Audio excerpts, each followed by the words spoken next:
ఓం సాయిరామ్. సాయి భక్తులందరికీ నమస్కారం అండి. అందరూ ఎలా ఉన్నారు ఫ్రెండ్స్? మన సాయినాథుని దయ వల్ల అందరూ బాగుండాలని మనస్ఫూర్తిగా కోరుకుంటూ ఈ వీడియోనైతే స్టార్ట్ చేస్తున్నాను. ఇక ఈరోజు వీడియోలో బాబాగారు ఏం చెప్తున్నారంటే, తల్లి ఇకనైనా జాగ్రత్తగా ఉండు. ఎందుకంటే కర్మ నుంచి ఎవ్వరూ తప్పించుకోలేరు బిడ్డ. అసలు నువ్వు ఏం చేస్తున్నావు అనేది నేను చెబుతాను. శ్రద్ధగా విని నీ కర్మని నువ్వే తొలగించుకోవాలి తల్లి అని బాబాగారితో చెప్తున్నారండి. మరి బాబాగారు మనకి ఏం చెప్పబోతున్నారు, మనం ఏం పనులు చేస్తున్నాము, కర్మ అనేది ఏం చేయబోతుంది అనేది ఇప్పుడు మనం బాబాగారి మాటల్లోనే తెలుసుకుందామా? తల్లి, నువ్వు ఎప్పుడు కూడా ఒక్క విషయం గుర్తుంచుకో. కర్మ అనేది చాలా శక్తివంతమైనది.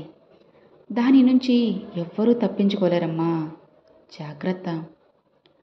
కర్మ అనేది గోడకు కొట్టిన ఒక బంతి లాంటిది. నువ్వు చేసినవన్నీ ఆ బంతిలానే నీకు వెనక్కి తిరిగి వస్తాయి. అలానే నువ్వు ఇతరులకు ఏదైతే ఇస్తావో అదే నీకు వస్తుంది. అది మంచైనా చెడైనా, బాధైనా సుఖమైనా, ద్వేషమైనా, డబ్బైనా, ఆఖరికి పగ ప్రతీకారాలైనా సరే, ఇలా ఏవైనా తిరిగి తిరిగి నిన్ను వెతుక్కుంటూ వేగంగా నీ దగ్గరకు వస్తాయి. నువ్వు ఎప్పుడైనా ఇతరులు నాశనం అవ్వాలి అని కోరుకుంటే వారికన్నా ముందే నువ్వే అంతమైపోతావు. జాగ్రత్త. నువ్వు చేసేవి ఎవ్వరూ చూడడం లేదు అని నువ్వు ఎన్ని తప్పులు చేసినా, ఎవరు చూసినా చూడకపోయినా ఆ పైవాడు అన్నీ చూస్తూనే ఉంటాడని తెలుసుకో. కర్మ అనేది ఒక చీకటి గుహలో అరిచే అరుపు లాంటిది. తరువాత దాని నుంచి వచ్చే శబ్దం నువ్వు అస్సలు భరించలేవు. కాబట్టి ప్రతి క్షణం కూడా ఇతరులకు మంచే చేయి, ఇతరుల మంచే కోరు. అప్పుడు నీకు మంచే జరుగుతుంది. ఇప్పుడు నీ చుట్టూ ఉన్న సమాజం ఒక అద్దం లాంటిది. నువ్వు ఆ అద్దాన్ని ఎలా అయితే చూడాలనుకుంటున్నావో అది అలానే కనిపిస్తుంది. కాబట్టి నీ మనసుని నిర్మలంగా ఉంచుకో. నీకు తోడుగా నీ సాయిని నేనుంటాను. మరి బాబా, నేను తెలియక చేసిన తప్పులకు కూడా కర్మను అనుభవించాల్సిందే కదా. ఆ కర్మ నుంచి నేను ఎలా బయటపడాలి తండ్రి? దాని నుంచి నన్ను కాపాడు అనే కదా తల్లి ఇప్పుడు నీ మనసులో ఉన్న ప్రశ్న. బిడ్డ, అందుకు పరిష్కారం చెబుతాను విను. వీలైనంత వరకు దైవ సేవ చేస్తూ ఉండు, దాన ధర్మాలు చేస్తూ ఉండు. అప్పుడు నీ కర్మ అనేది కొంచెం కొంచెం పూర్తిగా తగ్గిపోతుంది. ఒకవేళ నువ్వు దానాలు చేసి దాని ఫలితం ఆశిస్తే నీకు ఎలాంటి ప్రయోజనమూ ఉండదని తెలుసుకో. ఇతరుల మంచి కోరి ఏదైనా చేయి, నీ స్వార్థం కోసం కాదు. అప్పుడే నీకు అంతా మంచిగా అనుకూలంగా మారుతుంది. నీ సాయి చెప్పేది అర్థమైంది కదా.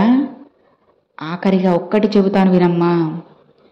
ఇప్పుడు నువ్వు నటించే మనుషుల మధ్య జీవిస్తున్నావు. వారితో కొద్దిగా జాగ్రత్తగా ఉండు. వీలైనంత వరకు ఎవరు ఎన్ని మాట్లాడినా మౌనంగా ఉండు. ఒకటి తెలుసుకో బిడ్డ, ఆకాశమంత ప్రేమ ఉంటే సరిపోదు, అనువంత అర్థం చేసుకునే మనసుండాలి. సముద్రమంత సంపద ఉంటే సరిపోదు, సమయానికి సాయం చేసే గుణం ఉండాలి. ఇలా ఎప్పుడైతే నువ్వు ఇతరుల మనసు అర్థం చేసుకొని సాయం చేస్తావో ఆ క్షణం నుంచి నువ్వు ఆశపడ్డ ప్రతిదీ నీ సొంతమవుతుంది. ఇతరులను అస్సలు నిందించకమ్మా. ముందు నీ లక్ష్యంపై దృష్టి పెట్టు. విజయం నీ సొంతమవుతుంది. నీకు కోపం వస్తే మనసుతో పోరాడు, మనిషితో కాదు తల్లి. సమస్య వస్తే కాలంతో పోరాడు, కన్నీళ్లతో కాదు. జీవితం నీకు ఎన్నో నేర్పిస్తుంది. నువ్వు గెలవాలి అన్న ఆశతో కాదు, గెలవగలను అనే నమ్మకంతో పోరాడు. అలానే ప్రయత్నించు. అప్పుడు ప్రతిదీ కూడా నువ్వు కోరింది నీ సొంతమవుతుంది. నీ సాయి చెప్పాలనుకుంటుంది ఏంటో అర్థమైంది కదా. ఇకనైనా జాగ్రత్తగా ఉండు, అంతా మంచే జరుగుతుంది.